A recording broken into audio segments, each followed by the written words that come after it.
গরম গরম ভাতের সাথে হয় যদি এরকম একটা টক ডাল, বাসায় ট্রাই করে দেখবেন। খেতে জাস্ট ওয়াও, অনেক মজা। একবার বানিয়ে খেলে বাসায় সবাই বারবার খেতে চাইবে। এই যে বিসমিল্লাহ। পরিমাণ মতো নুন হলুদ দিয়ে আমি ডালটাকে ভালো করে সেদ্ধ করে নেব।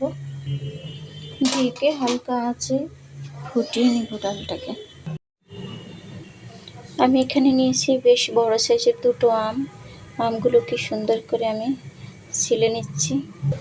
এই যে দেখতেই পাচ্ছেন, আমি আমগুলোকে এইভাবে লম্বালম্বি করে কেটে নিয়েছি, যাতে ভেঙে না যায়।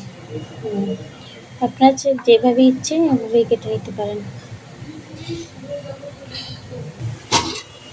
এদিকে ডালটা সেদ্ধ হয়ে গেছে। এই যে আপনার ছেলে প্রেশার কুকারে দুটো সিটি দিয়ে নিতে পারেন।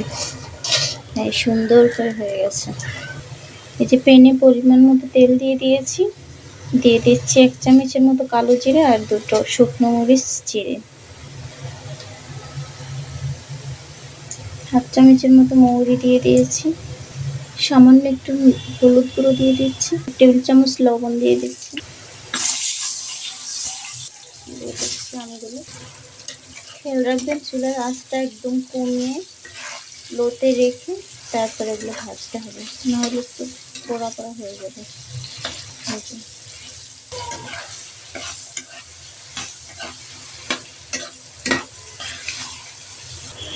এই যে ভাজা হয়ে গেছে, গলে যেন না যায়। এই যে নামিয়ে নিতে হবে এখনই। এই যে আমি ডালে দিয়ে দিচ্ছি। যে পরিমাণ মতো পানি দিয়ে 2 মিনিট রান্না করে নিতে হবে। যে যেমন খেতে পছন্দ করেন, পাতলা ঘন যেভাবেই করা যাবে। এই তো বলক চলে আসছে, হয়ে গেছে রান্না। এটা হয়ে গেল।